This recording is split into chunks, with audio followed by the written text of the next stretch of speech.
Shalom, apa kabar sahabat Bakti Channel? Harapan kami semua pemirsa tetap ada dalam kasih Yesus Kristus. Kita telah tiba di pelajaran yang ke-13 hari Selasa 21 Desember dengan judul Kematian Musa.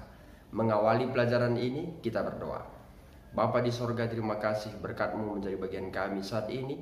Kami kembali belajar dari pelajaran sekolah Sabat. Penuhi kami dengan kuasa Roh Kudus Tuhan, agar kami dapat memahaminya, serta firman ini menuntun hidup kami, iman kami lebih percaya bagi Tuhan. Ampunkan kami dari setiap kesalahan kami. Dalam anak-Mu Yesus kami berdoa dan mengucap syukur. Amin. Saudara dan saudariku, di dalam nama Tuhan Yesus, kutipan sekolah Sabat kita mengatakan, Musa yang malang sudah sampai sejauh ini sudah melalui banyak hal. Ternyata hanya dikeluarkan dari pemenuhan janji yang dibuat kepada Abraham berabad-abad lamanya. Aku akan memberikan negeri ini kepada keturunanmu. Kejadian 12 ayat 7. Bacalah Ulangan 34 ayat 1-12. Apa yang terjadi pada Musa dan apa yang Tuhan katakan tentang dia, yang menunjukkan sungguh dia adalah seorang yang spesial. Ellen White, Alfa dan Omega, jilid 2 halaman 73 mengatakan,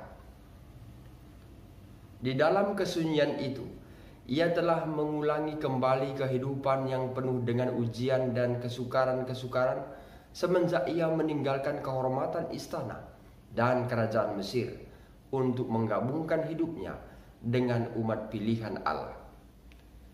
Ia mengingat kembali tahun-tahun tatkala ia bersama-sama dengan kawanan domba Yitro. Terlihatnya malaikat di belukar yang menyala dan panggilannya untuk melepaskan Israel. Kembali ia melihat mujizat-mujizat kuasa Allah yang hebat yang dinyatakan untuk umat pilihan itu, dan rahmat serta panjang sabarnya selama tahun-tahun pengembaraan dan pemberontakan mereka. Sekalipun adanya segala sesuatu yang telah dilakukan Allah bagi mereka, apabila Musa memikirkan kembali hasil usahanya, hidupnya yang penuh ujian dan pengorbanan itu, kelihatannya hampir-hampir tidak berhasil. Ulangan 34 ayat 4 menyatakan sesuatu yang sangat menarik, dan berfirmanlah Tuhan kepadanya, inilah negeri yang kujanjikan dengan sumpah kepada Abraham, Ishak dan Yakub. Demikian, kepada keturunanmu lah akan kuberikan negeri itu. Tuhan sedang menggunakan bahasa yang diucapkan kata demi kata, apa yang telah diucapkannya berulang-ulang kepada para bapa dan anak-anak mereka, tentang memberikan kepada mereka tanah ini. Sekarang dia mengulangi hal itu kepada Musa. Tuhan juga berkata bahwa, aku mengizinkan engkau melihatnya dengan matamu sendiri, tetapi engkau tidak akan menyeberang ke sana. Ulangan 34 ayat 4. Tidak mungkin bagi Musa dengan berdiri di tempatnya dapat melihat dengan penglihatan yang normal semua yang telah tunjukkan padanya dari Moab dan dari ke Naftali dan seterusnya. Ellen G. White sangat jelas dengan hal ini. Hal itu adalah pernyataan supranatural. Bukan hanya tanahnya, tetapi seperti apa lahan itu sesudah mereka merebutnya sebagai milik. Dari satu sisi, hampir-hampir kelihatan seolah-olah Tuhan sedang menggoda Musa, yang membuat dia susah.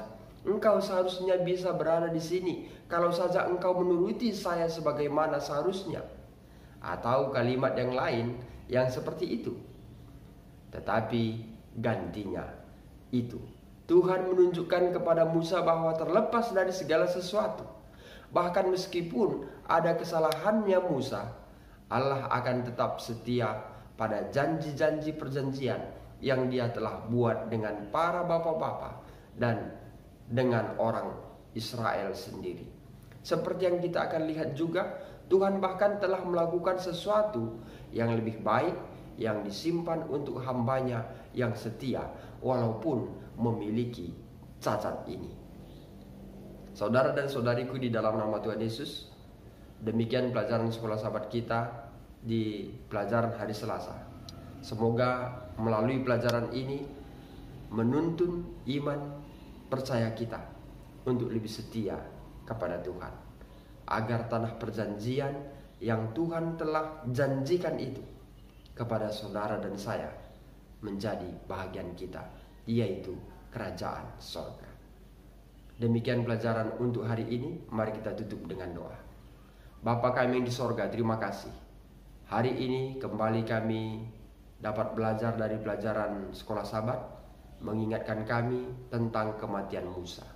Sebelum Musa mati, kembali dia mengingat kembali tentang kekayaan Mesir yang ditawarkan baginya. Demikian dia mengingat kembali tentang domba Yitro yang digembalakannya, dan mengingat bagaimana dia membawa bangsa Israel menuju tanah Kanaan. Begitu banyak rintangan dari bangsa itu sendiri, namun dia tidak dapat memasuki tanah Kanaan oleh karena ketidakpenurutannya terhadap janji Tuhan. Namun Tuhan tidak memperhitungkan itu supaya bangsa Israel tidak memasuki tanah itu. Namun Allah mengingat janji yang telah disampaikan kepada nenek moyang mereka. Bapa, biarlah kiranya melalui pelajaran ini dapat kami renungkan bahwa bila kami tidak menurut terhadap perintah yang Tuhan berikan bagi kami, maka kami tidak dapat memasuki tanah perjanjian itu.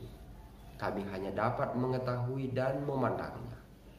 Bapa, berikanlah kiranya kuasa Roh Kudus-Mu bagi kami, agar kami dapat menjadi pelaku firman-Mu. Terima kasih Tuhan. Berkati semua pemirsa, rancangan yang terbaik Tuhan berikan bagi mereka masing-masing. Ampunkan kami dari setiap kesalahan kami. Di dalam anak-Mu Yesus kami berdoa dan mengucap syukur. Amin. Saudara dan saudariku, dalam nama Tuhan Yesus, demikian pelajaran sekolah Sabat kita untuk hari ini. Saya Pendeta Resta Karo-Karo, pamit undur diri. Akhir kata saya sampaikan, Tuhan Yesus memberkati.